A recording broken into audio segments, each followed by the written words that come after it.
Hello friends, मैं काव्या। आज मैं आपके लिए एक नया सा वीडियो लेकर आई हूँ। ये क्लास 11th का सबसे पहला चैप्टर है बायोलॉजी का, द लिविंग वर्ल्ड। फ्रेंड्स, ये चैप्टर आपको बहुत ही इजी लगेगा और ये चैप्टर के मैंने बहुत अच्छी तरह से भी नोट्स बनाई हूँ और बहुत ही कलर पेन से मैं आपके लिए नोट्स बनाई हूँ ताकि आपको ये पढ़ने में और ज़्यादा अट्रैक्टिव लगेगा। ये आपके बोर्ड एग्ज़ाम में तो आते रहते हैं ये चैप्टर, साथ ही साथ एंट्रेंस एग्ज़ाम में भी पूछे जाते हैं, जैसे कि नीट। आपको तो नीट के बारे में सब कुछ पता होगा, तो मैं कुछ ज़्यादा नहीं बोलूँगी। मैं सिर्फ आपको एक ही बात बताना चाहती हूँ कि जो नीट की एग्ज़ाम होता है उसमें 90% की जो क्वेश्चंस आपके एनसीईआरटी बुक्स में ही आते हैं और आपको वो 90% का जो क्वेश्चंस होता है 90% का, वो आपको क्लियर होना ज़रूरी है, क्योंकि बाकी जो 10% के क्वेश्चन होते हैं वो तो थोड़ा ट्रिकी होते हैं पर इतना भी मुश्किल नहीं होता। तो आपके हाथ में जो 90% के क्वेश्चंस होते हैं वो आप ज़रूर क्लियर करें। तो मैं चाहती हूँ कि आप वो 90% के क्वेश्चंस बहुत अच्छी तरह से प्रिपेयर हो जाएं। तो चलिए, विदाउट वेस्टिंग टाइम, चलिए चैप्टर को स्टार्ट करते हैं। तो ये है लिविंग वर्ल्ड। इसमें आप देखने को मिलेगा कि फर्स्ट तो आपको ये व्हाट इज़ लिविंग आपके एनसीईआरटी बुक में दी रखी है कि व्हाट इज़ लिविंग, उसके बारे में दे रखा है। तो आप ये जो चैप्टर है आपको लिविंग ऑर्गेनिजम्स के बारे में बताया जा रहा है कि जो लिविंग ऑर्गेनिज्म होते हैं वो लिविंग होते हैं या नॉन लिविंग होते हैं। आप किस तरह से मतलब उन्हें देखकर जान पाओगे कि ये थिंग नॉन लिविंग होते हैं और ये थिंग लिविंग होते हैं। जो लिविंग ऑर्गेनिजम्स होते हैं ना, उनके मतलब ग्रोथ, रिप्रोडक्शन और मेटाबॉलिज्म, सेलुलर ऑर्गेनिजम्स, कॉन्शियसनेस, ये सब सारा चीज़ उनमें होता होगा। तो आप भी देख रहे होंगे, मैं भी ये सारा पॉइंट्स पूरा डिटेल्स में लिख ली हूँ और मैं जो साइड में लिखी हूँ characteristics, features, non defining with exceptions, defining features, define without exceptions. तो ये जो दो चीज़ें मैं यहीं पे लिखी हूँ ये मैं आपको बाद में एक्सप्लेन कर लूँगी। तो पहले चलो देखते हैं कि ये जो 5 पॉइंट्स मैं लिखी हूँ उसको थोड़ा डिटेल्स में मैं एक्सप्लेन करती हूँ। तो जो ग्रोथ लिखा है यहाँ पे, पहला पॉइंट जो है ग्रोथ, तो उसका ट्विन कैरेक्टरिस्टिक्स होता है जो कि होता है increase in mass and increase in number of individuals. Friends, मैं आपको बताना चाहती हूँ कि ये जो चैप्टर में पूरी डिटेल्स नोट्स के साथ आपको मैं दिखा रही हूँ, ये पूरा का पूरा एनसीईआरटी पॉइंट ऑफ व्यू से मैं लिखी हूँ। तो अगर आपके पास एनसीईआरटी बुक आप अपने पास खुल कर रखे होंगे तो मैं आपको जो समझा रही हूँ वो थोड़ा इजी होगा। तो जो ग्रोथ, इसमें ट्विन कैरेक्टरिस्टिक्स ऑफ ग्रोथ होता है increase in mass and increase in number of individuals. ये जो ग्रोथ होता है ये मल्टी सेलुलर ऑर्गेनिज्म में भी होता है और यूनिसेलुलर ऑर्गेनिज्म में भी होता है। जो मल्टी सेलुलर ऑर्गेनिजम्स और यूनिसेलुलर ऑर्गेनिजम्स होते हैं वो दोनों ही सेल डिवीजन के थ्रू ही ग्रो करते हैं। जैसे प्लांट्स होते हैं मल्टी सेलुलर ऑर्गेनिजम्स, वो ग्रो करते हैं थ्रू आउट लाइफ स्पैन, वो सारा ज़िंदगी भर ग्रो करते रहते हैं सेल डिवीजन के थ्रू। पर जो एनिमल्स होते हैं जैसे कि ह्यूमन बींग्स, हम केवल सर्टेन एज तक ही केवल ग्रो कर सकते हैं। सेल डिवीजन कैसे होता है? इस सेल डिवीजन एक्चुअली में मतलब हमारे अंदर जो लॉस्ट व डैमेज सेल होते हैं उसका रिप्लेसमेंट होता है। तो in majority of higher animals and plants growth and reproduction mutually exclusive events. Exclusive का मतलब होता है इंडिपेंडेंट, मतलब जो ग्रोथ और रिप्रोडक्शन होता है हायर प्लांट्स एंड एनिमल के केसेस में वो इंडिपेंडेंट होते हैं, मतलब डिपेंडेंट नहीं होता है। इसका मतलब ये मैं बताने चाहती हूँ कि जो अमोइबा, मैं वहीं पे थोड़ी सी पिक्चर बनाई हूँ। ये अमोइबा का पिक्चर है। आप देख रहे होंगे कि ये अमोइबा जो होता है ये यूनिसेलुलर ऑर्गेनिज्म होता है और ये एक ही सेल होता है जो डिवाइड होते होते अपना मतलब डिवाइड कर के मतलब अपना मतलब रेप्लिकेशन करते हुए ही मतलब डॉटर सेल्स बनाता है, फिर ऐसे ही ग्रो करता रहता है। तो हम कह सकते हैं कि इनके केसेस में, यूनिसेलुलर ऑर्गेनिजम्स के केसेस में, जो ग्रोथ और रिप्रोडक्शन होता है वो एक साथ होता है। पर हमारे केसेस में, जैसे ह्यूमन बींग्स के केसेस में, तो पहले ग्रो करते हैं उसके बाद ही रिप्रोडक्शन करते हैं। तो ये लाइन मैं वही समझना चाहती हूँ। आई होप कि आप समझ चुके होंगे।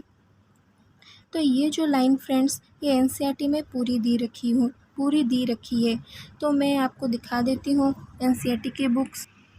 तो देखिए, यहीं पे ये लाइन लिखा है कि in majority of higher plants and animals growth and reproduction are mutually exclusive event.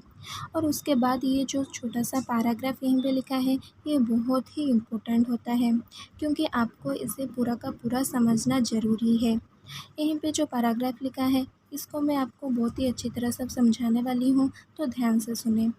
मान लीजिए कि आप अपने बायोलॉजी बुक को बिना पढ़े हुए मतलब बहुत दिनों से रखे हैं।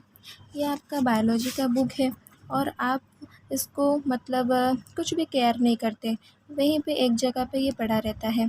तो मान लीजिए कि इसके ऊपर पूरा का पूरा एक धूल का मतलब डस्ट मतलब पूरा एक लेयर बैठ गया है।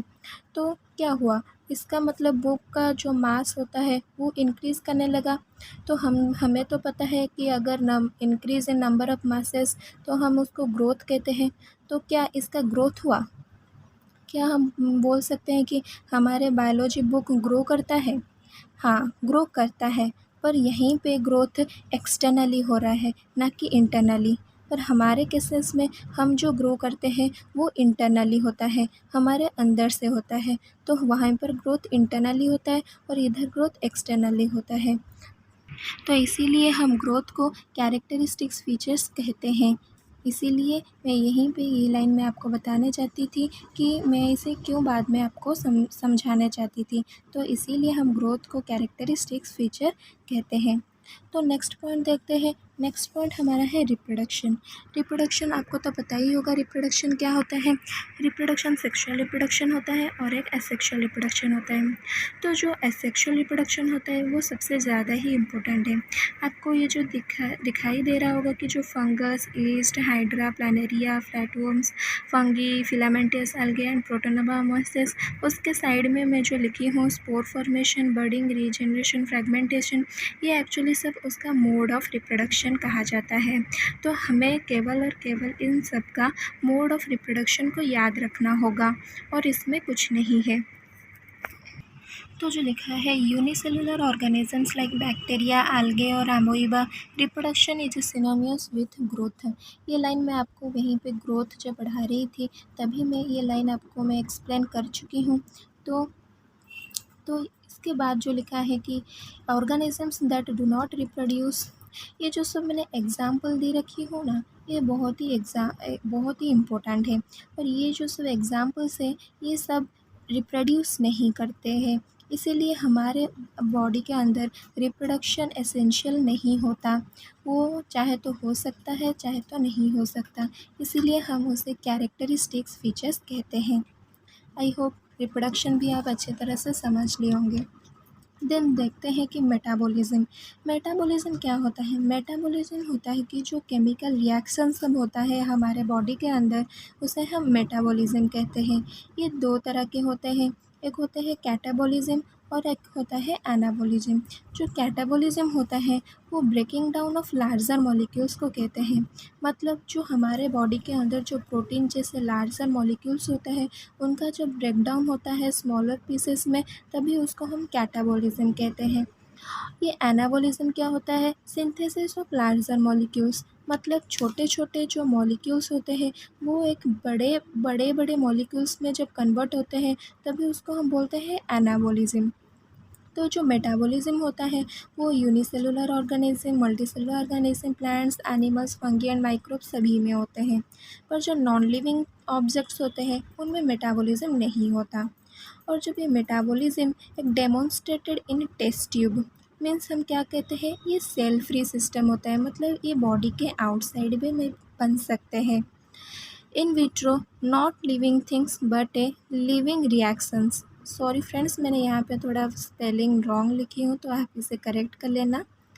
So it is a defining feature of living organisms. जैसे कि हम यहीं पे मैं लिखी हूँ कि नॉन लिविंग ऑब्जेक्ट्स एग्जिबिट्स नहीं करते हैं, तो इसीलिए मैं इसे डिफाइनिंग ऑर्गेनिज्म कहती हूँ, क्योंकि ये लिविंग ऑर्गेनिज्म में ही ऑकर होता है। नेक्स्ट देखते हैं सेलुलर ऑर्गेनाइजेशन। सेलुलर ऑर्गेनाइजेशन क्या होता है? The living organisation consists of cells and their products, that is cellular organisation and it is a defining feature.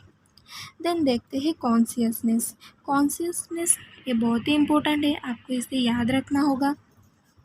Consciousness कहता है क्या, ability to sense and respond to stimuli.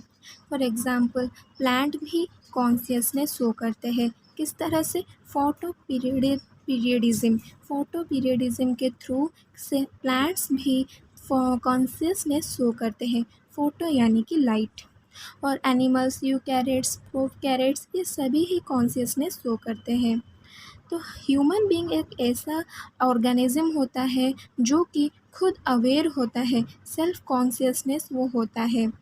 आपका NCERT में एक question दे रखे हैं कि एक पर्सन होता है, यानी कि हम बोल सकते हैं एक पेशेंट होता है जो कि कोमा में होता है और वो हॉस्पिटल में एडमिट होता है। उसको मतलब मशीन्स के थ्रू हम उसके हार्ट्स और लंग्स को चला रहे होते हैं और वो मेडिसिन सब कुछ चीज़ें ले रहा होता है। तो क्या हम बोल सकते हैं कि वो जो पेशेंट्स है उसका तो ब्रेन डेड हो गया, तो क्या वो पेशेंट जो है कॉन्शियसनेस शो करता होगा?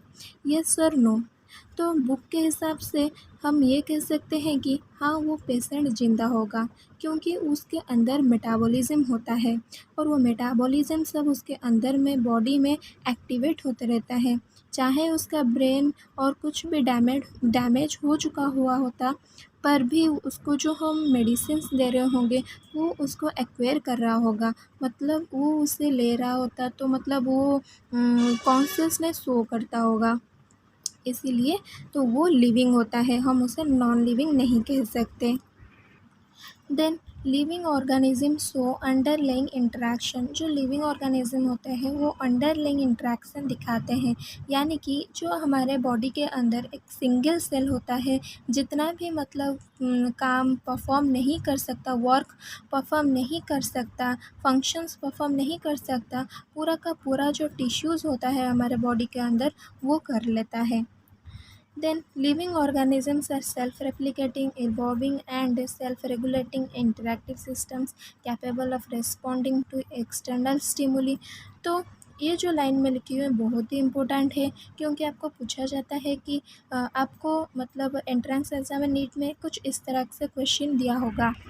देखिए, living organisms are self replicating, self regulating, self evolving, all of this. तो आप एक ही क्वेश्चन को टिक मत लगाना, आप यहीं पे ऑल ऑफ दिस को लगाना होगा। तो लिविंग ऑर्गेनिज्म जो होते हैं ये सारे के सारे शो करते हैं। तो मैं आपको आज एक ट्रिक बता देती हूँ।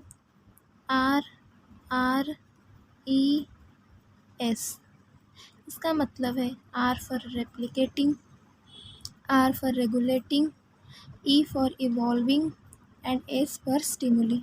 तब आप इसी तरह इसको याद कर सकते हैं रेस के थ्रू। देन पढ़ेंगे diversity in the living world.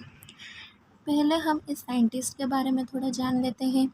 यर्नेस्ट mayor जो होता है वो साइंटिस्ट जो कि बायोलॉजिकल कंसेप्ट ऑफ स्पीसीज बनाए थे, और उनको हम Darwin of the 20th century भी कहा जाता है।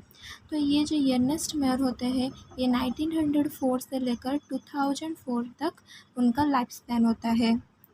देन चलिए यहाँ पर जो नंबर ऑफ़ स्पीसीज़ लिखा है, हमारे इस पूरे देश में हमारे 1.7 to 1.8 मिलियन की स्पीसीज़ हमें अभी तक पता है।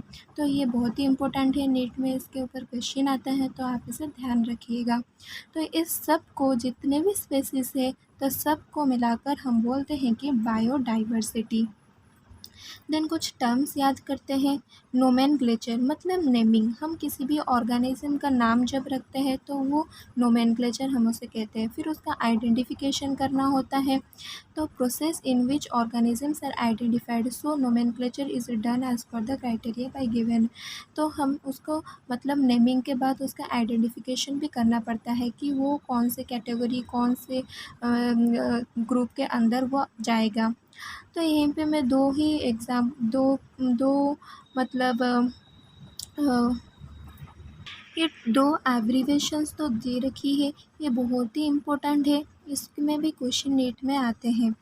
एक है ICBN और एक होता है ICZN, international code for botanical nomenclature, international code of zoological nomenclature. हमेशा याद रखना ये जो होता है यहीं पे ये फॉर होता है और इधर जो होता है ये ऑफ होता है। जो ICBN होता है वो केवल प्लांट्स नेम को बनाने के लिए दिया गया था और जो ICZN होता है वो केवल एनिमल्स के नेम को बताने के लिए दिया हुआ था। हमारे बुक में केवल यही दो चीज़ों की ही मतलब एब्रीविएशन दे रखी है, पर हमें कुछ ज़्यादा जानना होगा अगर हम नीट की प्रिपरेशन कर रहे होंगे तो मैं आपको कुछ और 2-4 एक्स्ट्रा आपको बताने वाली हूँ। तो देखिए यहीं पे जो इंटरनेशनल कोड दे रखे हैं, एक होता है कि ICVN मतलब international code of viral nomenclature, ये वायरस के नामों को जानने के लिए दिया गया है।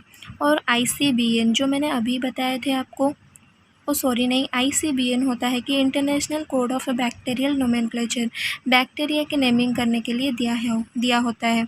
ICNP international code of nomenclature for cultivated plants में दिस नेम्स कल्टिवेटेड क्रॉप्स के बारे में जानने के लिए दिया गया था।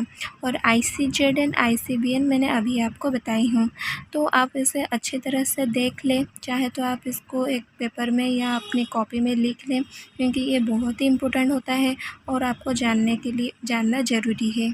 फिर देखते हैं साइंटिफिक नेम। साइंटिफिक नेम कहा जाता है कि हम किसी का भी साइंटिफिक नेम लिखते हैं या कहते हैं तो उनका मतलब वो दो कंपोनेंट्स उनमें होते हैं।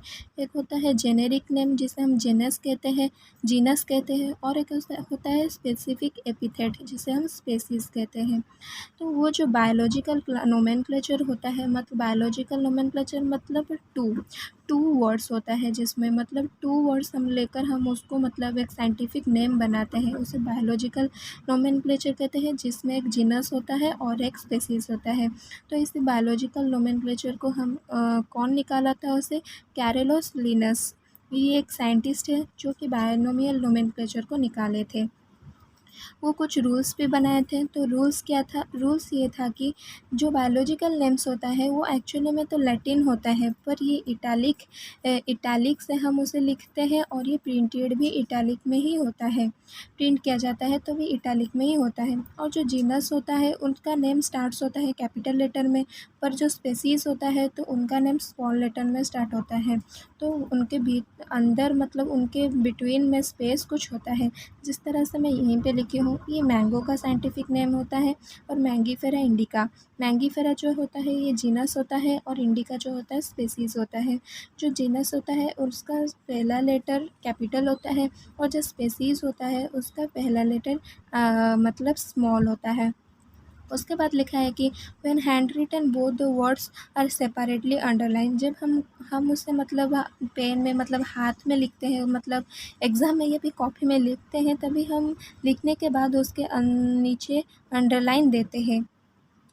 और जो नेम होता है, name of the author after the specific epithet is abbreviated form, मतलब जो साइंटिस्ट जो भी मतलब इसे जैसे कि लीन लिखा हमें, लीन समझाते हैं किसे, मतलब कैरोलस लिनस के नाम से यहीं पे लीन लिखा गया है। मतलब साइंटिस्ट के नाम जब भी मतलब साइंटिफिक नेम के बाद लिखा जाता है। ये पहला एक पहला मतलब साइंटिफिक मैंगो का पहला साइंटिफिक नेम जब निकाले गए थे तभी कैरोलस लिनस ने ही निकाला था, इसीलिए इसी वजह से ही उनका नाम उसके स्पेसिस के बाद ही लिखा जाता है। पर इसके नीचे हम अंडरलाइन नहीं करते हैं, तो इसे आप थोड़ा ध्यान में रखना। देन आता है क्लासिफिकेशन क्या होता है, फिर टैक्सोन क्या होता है, फिर टैक्सोनॉमी क्या होता है। जो क्लासिफिकेशन होता है, हम जो ऑर्गेनिजम्स होते हैं हम उसको किसी मतलब क्लासीफाई करते हैं, मतलब किस किस के कैटेगरी के अंदर उसको हम डालते हैं। ये जो प्लांट जो भी नया इंडिविजुअल जब भी मतलब डिस्कवर्ड होता है तो हम उसको कौन से ग्रुप में या कौन से क्लास में कौन से फैमिली में रखेंगे, तो इसी तरह से हम उसे क्लासीफाई करते हैं। फिर होता है टैक्सोन। टैक्सोन होता है कि हम कैटेगरीज़ को टैक्सा कहते हैं। उसका प्लूरल फॉर्म होता है टैक्सॉन। तो टैक्सॉन होता है जो रैंक और लेवल, उसको हम टैक्सॉन कहते हैं। टैक्सोनॉमी क्या होता है? टैक्सोनॉमी होता है टैक्सोनॉमी होता है जो process of classification of living organisms into different tax और कैटेगरीज। इसे जो साइंटिस्ट दिए थे उनका नाम है डी कैंडोले। तो टैक्सोनॉमी यहीं पे ये कहता है कि जो हम इंटरनेशनल कोड के बारे में यहाँ पर पढ़े थे, इंटरनेशनल कोड के बारे में, इसी हिसाब से ही ऑर्गेनिज्म को हम क्लासिफाई करते हैं, फिर उसका नेमिंग करते हैं, फिर उसका आइडेंटिफिकेशन करता है। तो टैक्सोनॉमी के हिसाब से ही सब चलता रहता है। तो आप थोड़ा सा ये साइंटिस्ट का नेम थोड़ा सा याद रख लेंगे, क्योंकि ये बार बार एग्ज़ाम में पूछे जाते हैं। नेक्स्ट देखिए, नेक्स्ट ये बहुत ही इम्पोर्टेंट होता है, आपको इसे रिमेंबर मतलब आपको इसे याद रखना ही होगा, क्योंकि ये है basic of modern taxonomic studies. क्योंकि मतलब आजकल के जो मतलब रूल्स एंड रेगुलेशन कैसा हुआ होगा, मतलब ये इसी के बारे में ही लिखा है। पहले तो है केवल मतलब ओल्ड फैशन की तरह ही चलता रहता, मतलब ओल्ड रूल के हिसाब से चलता रहता था। अभी उसका मतलब मॉडर्न टैक्सोनॉमी स्टडीज़ आ गया। तो इसमें क्या कहते हैं, external and internal structure of cells, development process, then ecological information of organism, ये सारा हमें स्टडी करना पड़ता है एक ऑर्गेनिज्म के अंदर। देन हम देखते हैं सिस्टमेटिक। सिस्टमेटिक क्या होता है? सिस्टमेटिक होता है जो मतलब जो ऑर्गेनिजम्स होता है उसके अंदर मतलब उसके इवोल्यूशनरी रिलेशनशिप्स को हम कहते हैं systematics. Means the classification of organisms along with the evolutionary relation between them. तो जूलियन ह्यूक्सले ये साइंटिस्ट का नेम है जो कि न्यू सिस्टमेटिक के कंसेप्ट को ये दिए थे। तो ये थोड़ा आप ज़रूर याद रख लेना। ये जो वर्ड सिस्टमेटिक वर्ड है ये एक्चुअली लैटिन वर्ड से आया है। इसका नाम है Systema, which means systematic arrangement of organisms. ये तो थोड़ा इम्पोर्टेंट नहीं है, फिर भी आप याद रख लेना। यहाँ पे लिखा है जो कार्लस लिनस जो थे, मतलब जो साइंटिस्ट थे जो बाइनोमियल नोमेनक्लेचर को इंट्रोड्यूस किए थे, वो पब्लिश्ड किए थे 2 बुक्स, एक एनिमल्स के ऊपर और एक प्लांट्स के ऊपर। जो एनिमल्स के ऊपर दिए थे उसका नाम है, उस बुक का नाम है सिस्टमा नेचुरे। ये उन्होंने 1758 को ये बुक रिलीज़ की थी, और इस बुक में उन्होंने 4326 स्पेसीज ऑफ एनिमल्स के बारे में लिखा है। और जो प्लांट्स के बुक्स होते हैं उसको उन्होंने नाम दिया था स्पीसीज प्लांटेरियम। तो वो उन्होंने 1 मई 1753 को निकाला था, और उन्होंने उसमें 5900 स्पेसीज ऑफ प्लांट्स के बारे में लिखा है। देन चलिए जानते हैं कि टैक्सोनॉमिक कैटेगरीज़। टैक्सोनॉमिक कैटेगरीज़ होता है कि मतलब उस टैक्सोनॉमिक कैटेगरी का मतलब है जो कि असेंडिंग और डिसेंडिंग ऑर्डर के हिसाब से हम उसको सजाते हैं। मतलब ईच रैंक और category of classification is termed taxonomic categories, and the arrangement of the categories in ascending or descending order is called taxonomic hierarchy। तो ये जो टैक्सोनॉमी हायरार्की होता है उसमें हम असेंडिंग और डिसेंडिंग के हिसाब से ही मतलब अरेंज करके रखे हैं कैटेगरीज़ को। तो पहला पॉइंट ये होता है कि किंगडम, उसके बाद आता है फाइलम, उसके बाद आता है class, order, family, genus, species. तो इसको आप किस तरह से याद रखेंगे ये बहुत ही इम्पोर्टेंट होता है। इसलिए मैं आपको यहीं पर एक ट्रिक बता रही हूँ कि कीप पॉट क्लीन और फैमिली गेट सिक। मतलब कीप से के मतलब किंगडम, पी से फाइलम और डिवीज़न उसके साथ आप याद रख सकते हैं। फिर क्लीन से सी क्लास, फिर और से ओ से ऑर्डर, फैमिली में ए से फैमिली तो ये हो जाएगा। तो जीनस, जी से जीनस, एंड एस से स्पीसीज़। तो आई होप अगर ये आप याद रख सकते हैं तो ये आपको बहुत ही ईजी होगा ये सब याद रखने के लिए। तो जब हम इधर एक पॉइंट में लिखे हों lower the taxa more the characteristics that the remembers with in the taxon shares और मोर नंबर ऑफ सिमिलैरिटीज़। अगर हम नीचे नीचे आएंगे तो नंबर ऑफ सिमिलैरिटीज़ मोर ज़्यादा होगा, अगर हम ऊपर जाएंगे तो नंबर ऑफ सिमिलैरिटीज़ डिक्रीज होगा, और number of common characters goes on decreasing, number of common characters भी डिक्रीज होते होते जाएगा। नेक्स्ट चलिए जानते हैं कि के मतलब एक एक करके हम उसको डिटेल में एक्सप्लेन करते हैं। तो पहला पॉइंट लिखा है स्पीसीज़। ये जो स्पीसीज़ होता है ये सबसे फंडामेंटल थिंग होता है, फंडामेंटल कैटेगरी होता है, स्पीसीज़ को हम कहते हैं। और ये मतलब बहुत ही मतलब इंटरब्रीड विथ ईच अदर ये करते हैं। और इसे कौन साइंटिस्ट निकाला है? इसे निकाला है जॉन रॉय, उनका नाम है, जो स्पीसीज़ को नाम दिए हैं। तो जैसे कि यहाँ पे मैंगीफेरा इंडिका, जो कि मैंगो का नाम होता है, मैंगो का साइंटिफिक नेम ये होता है। तो जो इंडिका लिखा है ये स्पीसीज़ होता है, और मैंगीफेरा जो होता है वो जीनस होता है। देन सोलानम टिबरसम, जो कि पटाटो का नाम होता है, और टिबरसम जो होता है वो स्पीसीज़ होता है, और सोलानम जो होता है वो जीनस होता है। उसके बाद आता है पैंथेरा लियो, जो कि लायन का साइंटिफिक नेम होता है। पैंथेरा टाइग्रिस, जो कि टाइगर का साइंटिफिक होता है, और ब्रिंजल, जो कि सोलानम निग्रम। जानते हैं जीनस के बारे में। जीनस क्या कहता है? जीनस कहता है कि group of closely related species which less number of similarities as compare to species. Species के हिसाब से ये नंबर ऑफ सिमिलैरिटीज़ में बहुत ही कम होता है।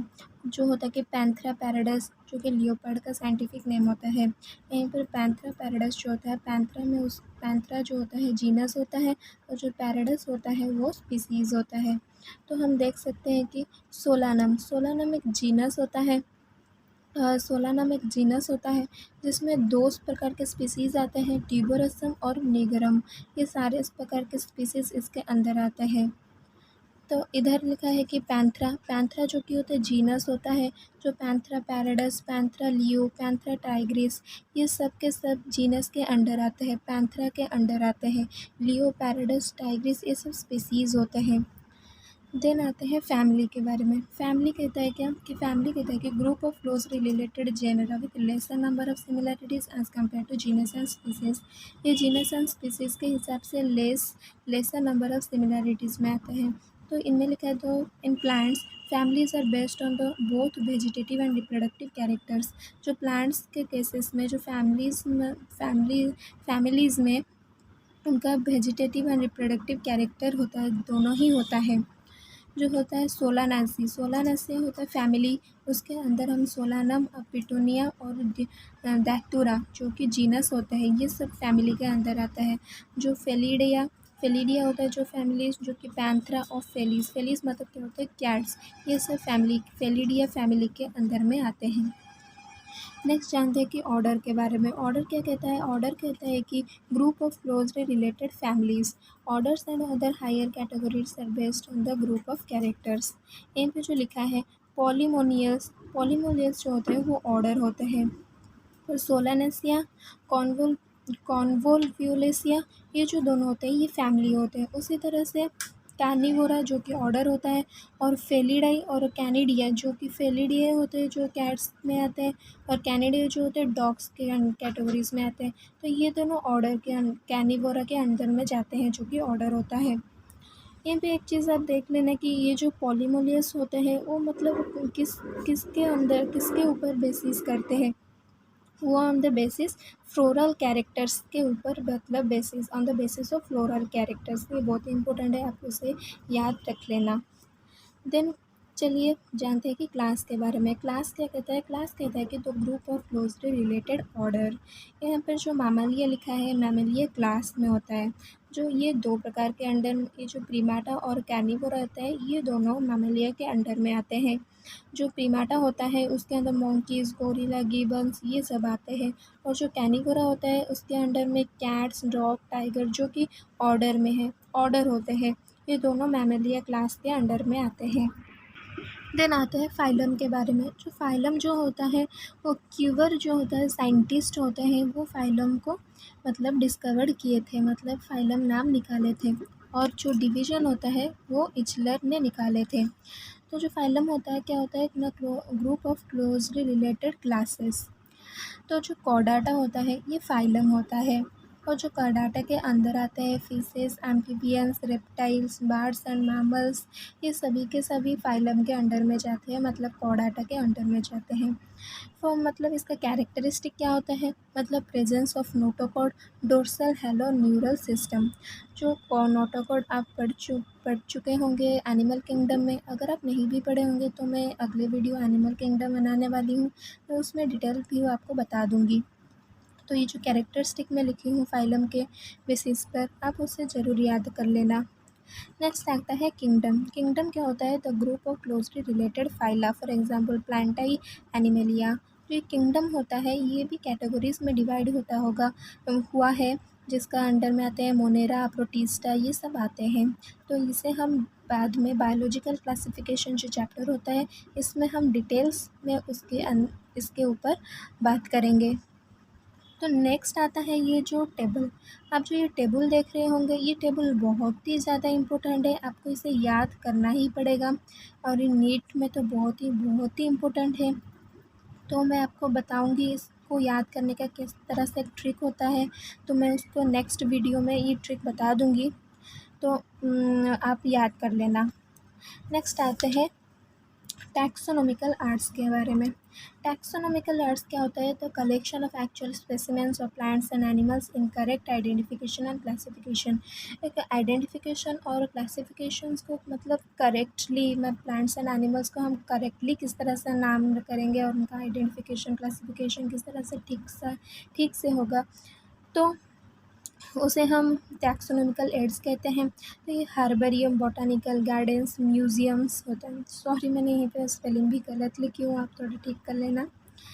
चलो पढ़ते हैं हर्बेरियम के बारे में। हर्बेरियम क्या होता है, हर्बेरियम मतलब होता है एक स्टोर हाउस होता है जिसमें प्लांट स्पेसिमेन को हम कलेक्ट करके, मतलब उसको ट्रेस एंड प्रिजर्व करके हम उसको कलेक्ट करके हम एक स्टोर हाउस में रखते हैं। और जो सीट होता है, प्रिजर्व सीट, एक सीट में हम रखते हैं उसे। ये जो सीट होता है वो arrange according to the universal accept classification sheet. और ये जो साइज और सीट का जो साइज़ होता है ये बहुत ही इम्पोर्टेंट होता है। ये 11.5 इंटू 16.5 इंचेस का होता है। ये बहुत ही इम्पोर्टेंट है, आपको इसे ज़रूर याद करना होगा। एक बार तो ये सेंटीमीटर में भी पूछ लेते हैं, तो आप घबराइए मत, मैं यहीं पे सेंटीमीटर के बारे में भी लिख ली हूँ कि 1 इंच होता है 2.5 सेंटीमीटर का। तो इसी तरह से तो ये पूरा का पूरा इंच कितने सेंटीमीटर को होगा, तो इंटू 2.5, तो इस तरह से कैलकुलेट करके आप सेंटीमीटर में भी निकाल सकते हैं। सॉरी मैंने ये पॉइंट थोड़ा छोड़ दी थी, तो ये जो हर्बेरियम का मैंने एक एक्स्ट्रा पॉइंट लिखी हूँ मैं यहीं पे, तो ये सबसे ज़्यादा ही इम्पोर्टेंट है। आप इसमें से क्वेश्चन तो ज़रूर आते हैं, क्योंकि labelling, carrying information about dates and place of collections, local English scientific name, family names, collectors names, ये सब हर्बेरियम के अंदर इंक्लूड होते हैं। पर जो हर्बेरियम होता है वो कभी भी प्लांट की हाइट की इंफॉर्मेशन नहीं बताता, तो it doesn't include any information about height of the plant, तो ये थोड़ा आप याद कर लेना। नेक्स्ट पढ़ते हैं बोटानिकल गार्डन्स। बोटानिकल गार्डन तो आप बारे में तो आपको पता ही होगा कि वो collections of various living plant species stored in the form of garden, use for identification of plants, scientific names and family names. तो हम इसे जब मतलब ये जो बोटानिकल गार्डन होता है हम इसे किस तरह से यूज़ करते हैं, मतलब प्लांट्स के आइडेंटिफिकेशंस और साइंटिफिक नेम और फैमिली नेम ही केवल हम यूज़ करते हैं। ये ex situ कंजर्वेशन होता है। और जो एंडेमिक स्पेसिस होता है इनमें कॉमनली फाउंड, जो एग्जांपल्स होता है Royal Botanic Garden at Kew, England, Indian Botanical Garden Howrah India, National Botanical Research Institute Lucknow. तो अब जो यहीं पे लिखी हूँ मैं एंडेमिक स्पेसिस है कॉमनली फाउंड, आपको एंडेमिक का मतलब डेफिनेशन पता ही होगा, मतलब जो स्पीसीज़ होते हैं वो एक पर्टिकुलर एरिया में ही रेस्ट्रिक्टेड होते हैं, उनको एक पर्टिकुलर एरिया में ही रखा जाता है। तो यहीं पे मैं एक छोटा सा बॉक्स बनाकर एक्स सिटू क्या होता है और इन सिटू क्या होता है मैं लिख ली हूँ। जो conservation at the places other than the natural habitats वो एक्स सिटू को कहा जाता है। जो इन सिटू होता है वो होता है कंजर्वेशन एट हैबिटेट इटसेल्फ, उन्हें हम इन सिटू कहते हैं। देन चलिए पढ़ते हैं म्यूज़ियम के बारे में। म्यूज़ियम क्या कहता है ना, it is a collection of pressed plant and animals. आपको ये मैं इसीलिए डेफिनेशन सब लिखी हूँ क्योंकि ये डेफिनेशन ही नीट के एग्ज़ाम में पूछे जाते हैं। इस तरह से मतलब डेफिनेशन पूछा होगा कि मतलब पूरा का मतलब ऑप्शंस में बहुत सारा का मतलब डेफिनेशन दिया होगा और उसका डेफिनेशन का मीनिंग उसके साइड में लिखा होगा। फिर आपको मैच द फॉलोइंग पूछा होगा, तो इस तरह से क्वेश्चन आता है, तो आप इसे ज़रूर याद करके जाना। तो वो जो क्वेश्चंस जो दिए होते हैं ना, वो पूरा का पूरा उसका डेफिनेशन पूरा का पूरा ही मतलब एनसीईआरटी के बुक से ही आता है, मतलब इन्हीं सब लाइन से भी आता है, तो आप इसे ज़रूर याद रखना। तो it has the collection of preserve plants and animals. जो स्पेसिमेंस होते हैं वो प्रिजर्व होते हैं कंटेनर्स में, जार्स में। किस तरह से प्रिजर्व होते हैं, क्योंकि एक सोल्यूशन में उनको प्रिजर्व करके रखते हैं। तो वो कौन सा सोल्यूशन होता है, वो होता है फॉर्मालिन सोल्यूशन, जो कि 40% होता है। उसी में से उनको उसमें है उस सोल्यूशन को देकर उन सभी को प्रिजर्व करके रखते हैं। स्केलेटन्स ऑफ एनिमल्स में भी also as museum specimens. Museum के स्पेसिमेंस में स्केलेटन्स भी रखा जाता है। Plants and animal specimens preserve as any dry specimens. Photocopies are not found. में फोटोकॉपीज़ नहीं मिला जाता, पूरा रियल म्यूजियम। हम तो म्यूजियम बहुत से जगह में है हमारे इंडिया में, तो हम तो पता ही होगा म्यूजियम में क्या क्या होता होगा। देन आता है जूलॉजिकल पार्क। जूलॉजिकल पार्क जो होता है वो एक ex situ कंजर्वेशन होता है, जहाँ पे कि मतलब जो वाइल्ड एनिमल्स होता है वो ह्यूमन के केयर के वजह से मतलब प्रोटेक्टेड रहते हैं एनवायरनमेंट में। एक प्लेस बनाकर उन सबको रखते हैं। जूलॉजिकल पार्क जैसे जूस ऐसे वगैरह मैं लिखी हूँ यहाँ पे एग्जांपल्स, जैसे कि अलीसपुर जू कोलकाता वेस्ट बंगाल में होता है, और national zoological park of new Delhi. Then आता है की क्या होता है। की क्या होता है कि it is used for the identification of plants and animal based on similar and dissimilarities. Then the contrasting characters occurs in a pair called couplet. जो कंट्रास्टिंग कैरेक्टर्स होते हैं वो पेयर में जब मिलते हैं उन्हें हम कपलेट कहते हैं। तो जो ईच स्टेटमेंट ऑफ कॉपलेट को हम बोलते हैं लीड। तो separate keys are required for separate categories like family, genus, species. They are analytical in nature. ये बहुत ही इंपॉर्टेंट लाइन है, ये आपको ज़रूर याद रखना होगा कि की जो होता है एनालिटिकल इन नेचर होता है। तो फ्रेंड्स ये चैप्टर तो अभी ख़त्म हो गया है, और आप तो देख रहे हैं कि मैं जो ब्यूटीफुल सा नोट्स आपके लिए बनाई हूँ और इसी तरह से आपको बनाते भेजूँगी। और अगर आपको मेरा ये वीडियो और मेरा चैनल अगर ये अच्छा लग रहा होगा तो लाइक शेयर सब्सक्राइब ज़रूर करना। तो इस तरह से अगर आपको ज़्यादा से ज़्यादा वीडियो चाहिए तो बेल आइकन को दबा लेना। थैंक यू, मिलते हैं अगले वीडियो में।